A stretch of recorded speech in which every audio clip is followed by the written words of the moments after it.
one hopes that there will be a resolution there, and the hubris of politics and electioneering and other things that come into play into diplomacy won't dominate, won't overshadow the actual issue at hand, which is to find a common sense agreement to allow these French fishermen to fish in Jersey's waters against a criteria which is based on science and against a criteria which is administrated fairly between Jersey and French fishermen.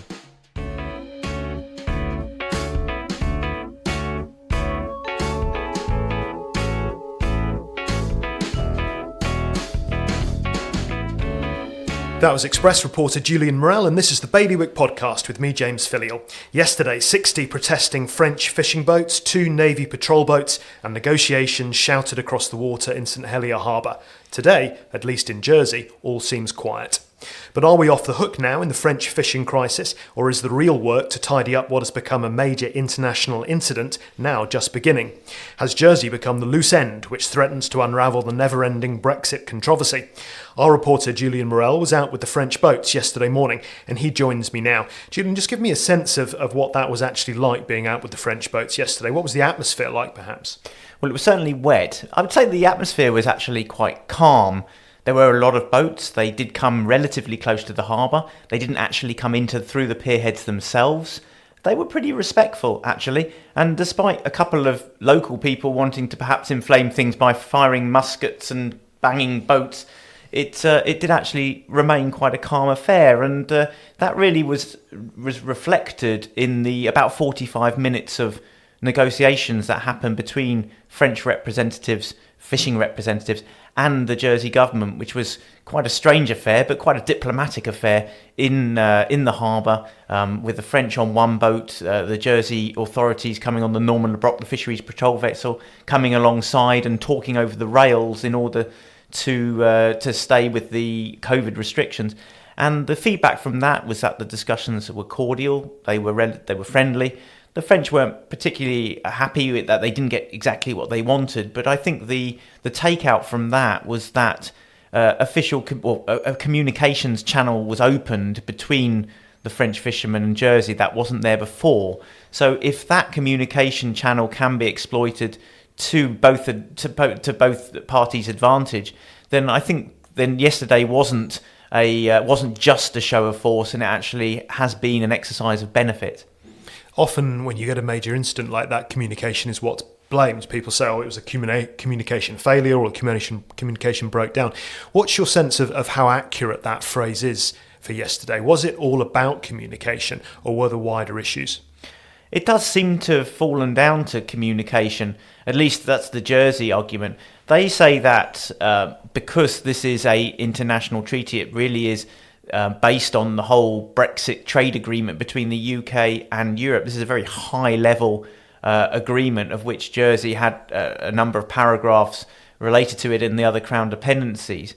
They argue that in order to comply with the terms of the agreement, we had to follow the communication channels prescribed in it. And that was Jersey feeds into DEFRA or other channels in London. London speaks to Brussels. Brussels speaks to Paris. And then Paris speaks to its regions, and eventually, many miles and many hours later, a French fisherman in Granville understands what he needs to do. If you put it like that, you can understand that perhaps the messages didn't get across. So I know one of the French issues was that what they wanted to do was fish the waters their father had fished and their grandfather had fished and so on back through the generations. And they didn't appreciate why having a license, a piece of paper from Jersey, should change that.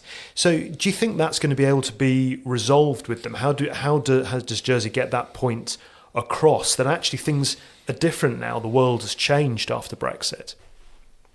I think the French do need to understand that the world has changed. You can understand their complaint, really, when you think that the Bay of Granville has been shared waters for many, many years.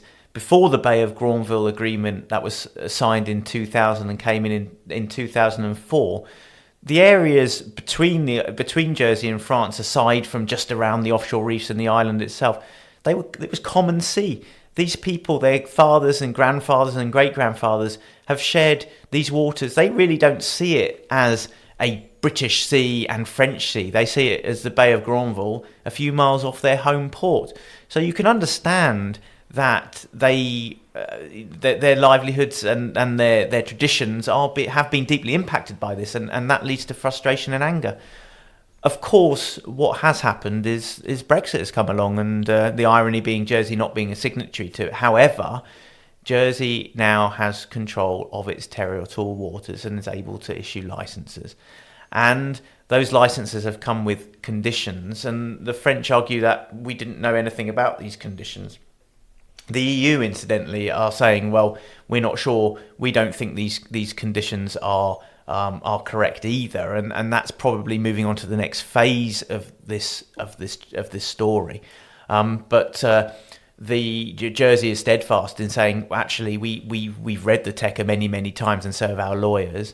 The terms of what we need to provide and base these licenses on is on the nature and extent of the fishing within our waters. We interpret that to be the time and what is caught, and therefore we need that information.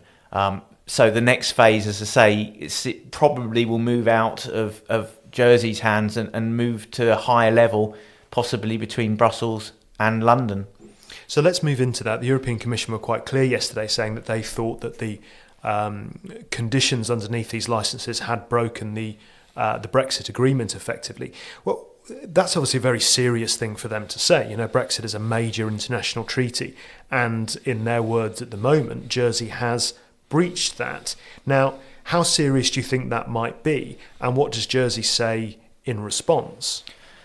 Well, I think this is possibly, Jersey could lay claim in the history books as being the first test case of the trade agreement that was signed hastily, you could argue, back in December. It was said at the time it was always only going to be a thin agreement, the thin end of the wedge, because it had to be done in such a quick fashion. And so this has really probably been the first nuts and bolts issue, the first test of that trade agreement. So you could argue it's not particularly a surprise that it has come into that a conflict has arisen. One thing that the TECA does allow for, the TECA being the trade agreement, is that there is a arbitration process for disputes. And as I say, Jersey could hold the accolade of being the first test case where that arbitration process, where that review process is being tested. Jersey are very clear that they're saying, based on this nature and extent argument, that they have implemented the terms of the TECA accurately and fairly. If the EU disagree, then one expects now that those disagreements will be hammered out in diplomatic fashion over meetings and virtual meetings, which Jersey may or may not be a party to. I think first, certainly initially, and they will be, and we understand today that Jersey is engaged in conversation with the EU. Whether London and others are party to that, you would expect so.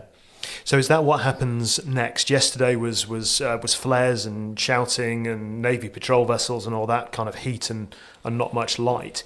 Today is maybe more sober but more important negotiations between the two sets of politicians. Well, I think the two could operate in parallel.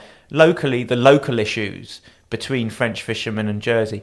One hopes that the 45-minute conversation, where assurances were given that the Jersey phone would always be open for French fishermen to ring and pass on any data, explain their history, explain why their boats may have changed because one recently burnt and they bought a new one.